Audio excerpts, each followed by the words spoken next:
Thank you very much, Patrick, and thank you very much to the Wolpe Foundation for this invitation. This should come off in a minute. I'm here thanks to the Wolpe Foundation, and for me it has been a pleasure to give these lectures in Johannesburg and in Cape Town. The issue of rights of nature, why is it so important when we address the issue of climate change? That is the key question. You know, in Copenhagen, what was the main slogan? Was change the system, not the climate.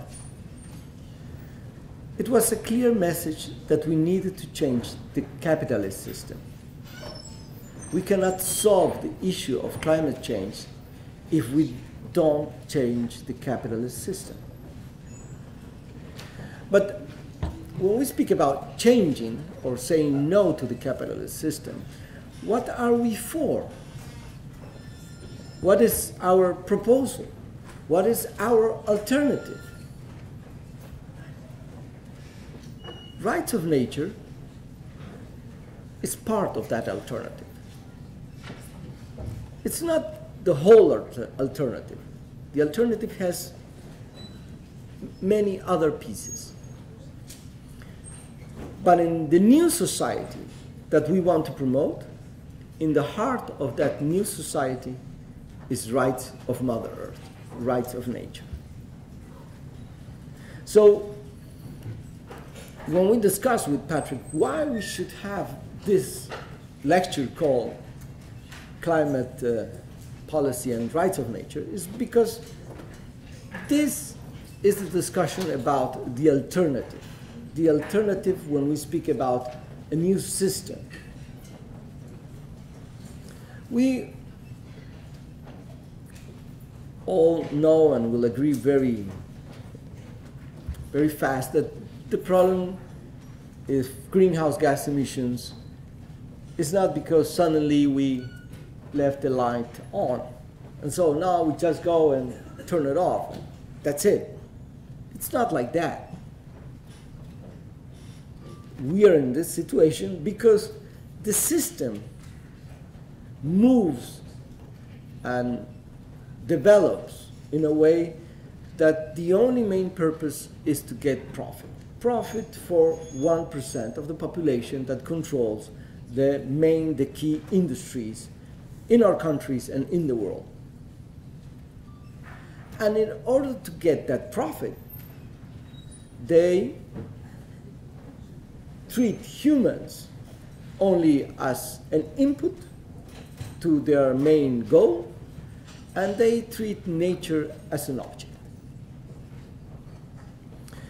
I'm not going to focus on the issue of humans, even though I think it's very important.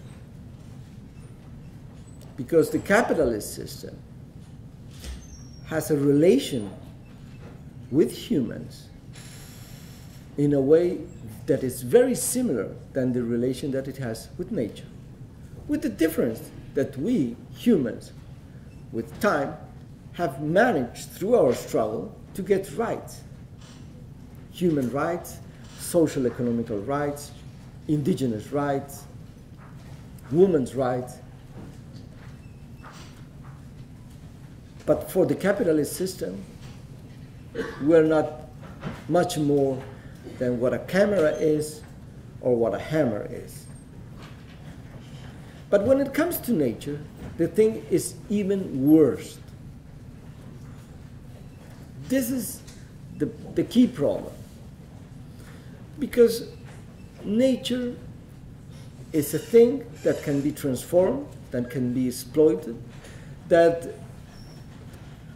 the owners of the capital can do whatever they want in order to have more and more profits.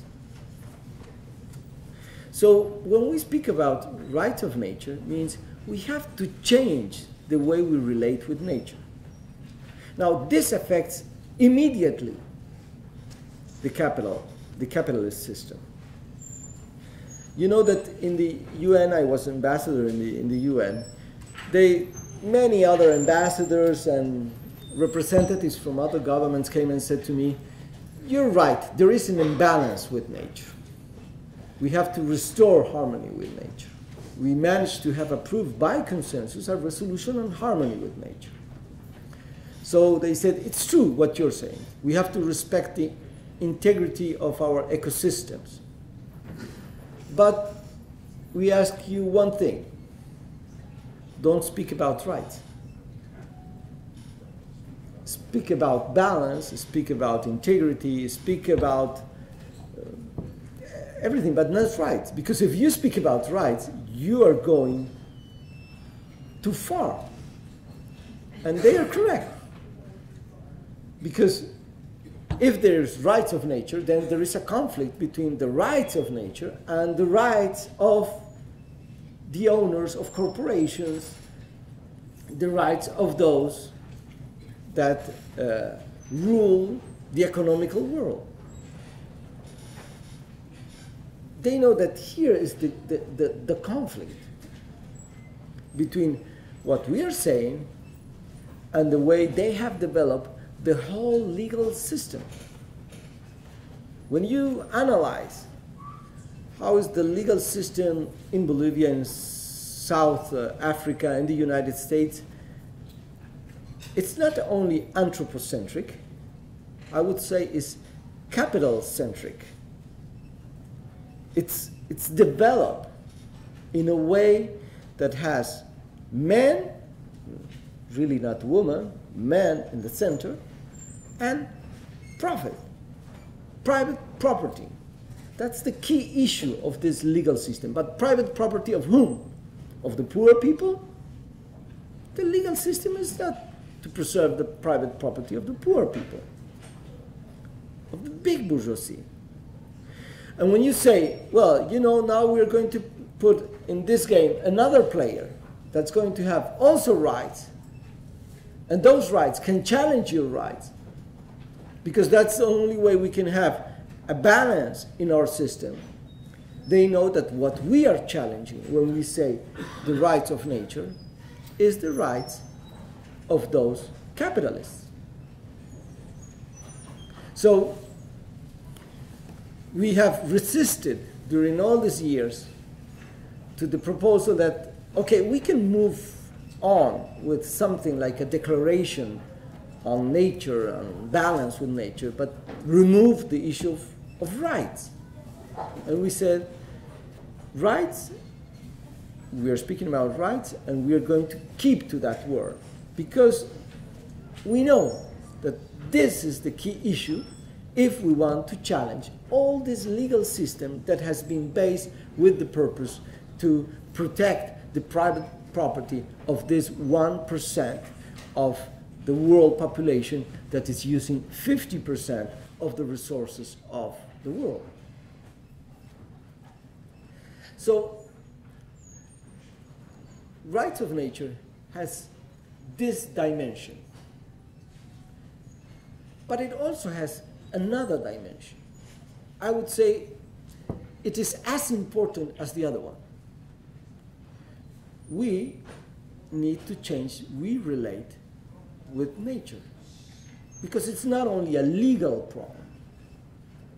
The way we humans, because of our education, relate normally with nature is in the same way white people treated black people in South Africa in the past century.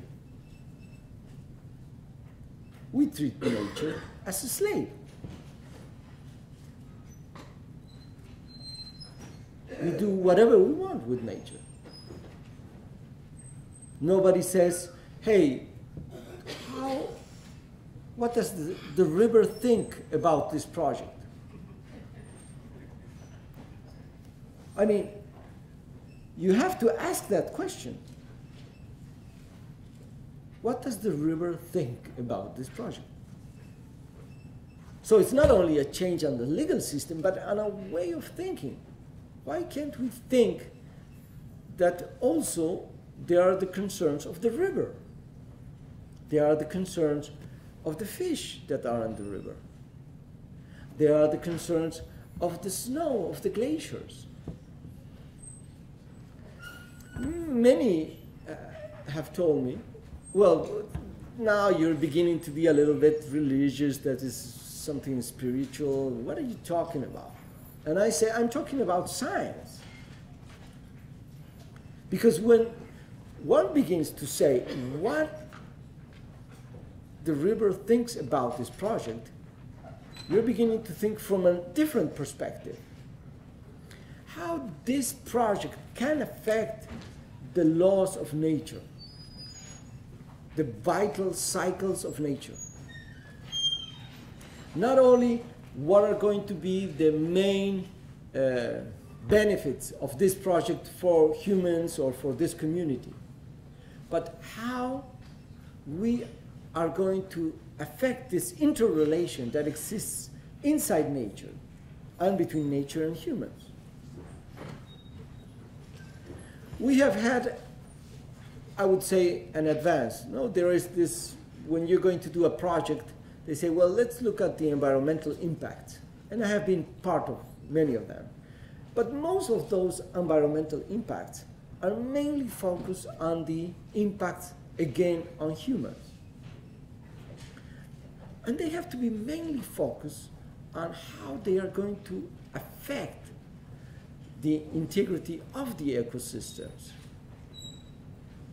So last year, we managed to pass in the UN, for the first time after 60 years, a resolution that declared the human right to water. It took us 60 years to recognize in the UN that humans have the right to water. Why it took us so long? Because there are very big corporations like Suez, like Bechtel was in Bolivia, that control the business, and of course don't want to see the human right to water, because that can affect the tariffs they charge to the provision of drinking water. That is why it was so difficult. When we managed to approve this resolution without the opposition of no country, because at the last minute nobody wanted to say, not even the US, I'm against it, they just abstained. Everybody say, okay, now there is the human right to water. And we said, yes, now the next battle is for the rights of water. Because not only the humans have the right to water, water itself has rights. And it's time that we recognize that. Many told us, but what's that? That is a belief, that's a religion. We said, okay, no, it's science. Look, there are vital cycles in water. If you cut them, if you break them, you're violating those vital cycles. The consequences will be suffered, of course, by humans, but also by water itself. If there is no snow in the mountains, then the rivers will dry. We will have problems with rains, with floods in other parts of the world. We will change even the composition of the sea, of the oceans, because too much sweet water is going to go into the oceans. So there is a whole system going on, and we have to respect these cycles, vital cycles of water that have existed for centuries and centuries. So we say that the UN, now we need to go for the rights of water. What do we are going to do as United Nations to defend those vital cycles of water? To respect, in other words, the laws of nature for water. So this means we have to change the way we think when we relate to nature.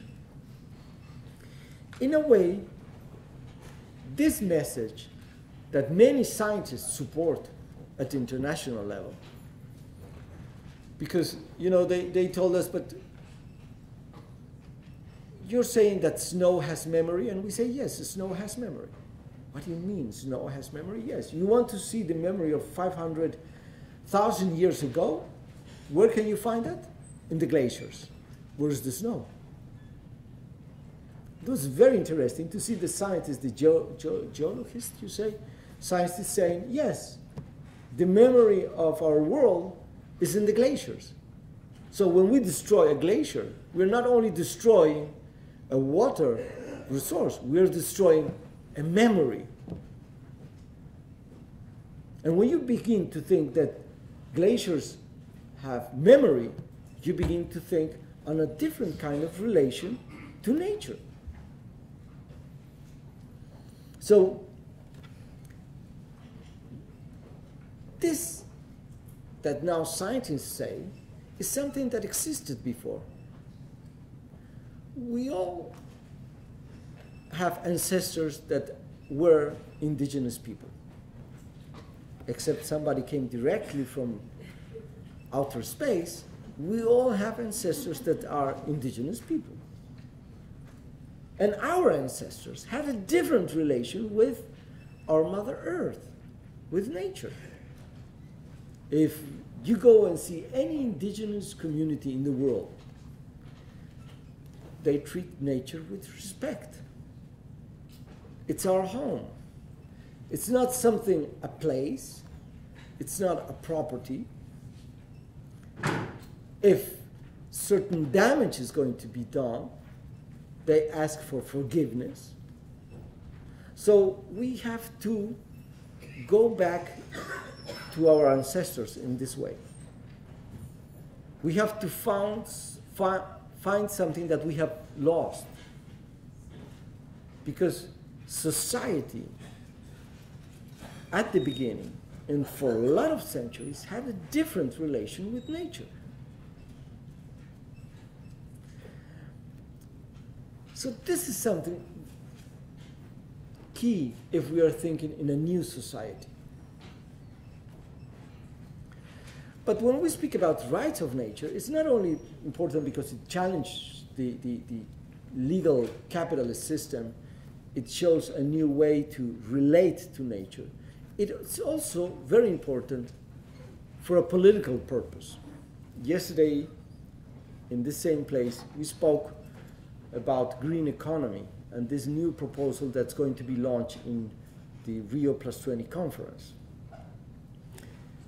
They are going to develop something even bigger than what we know as carbon market mechanism, or bigger than what we know as RED.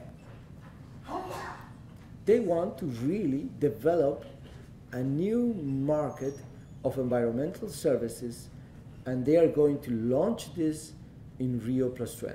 And they call it green economy. A name that maybe many of us at the beginning thought, oh, what a good idea to be green.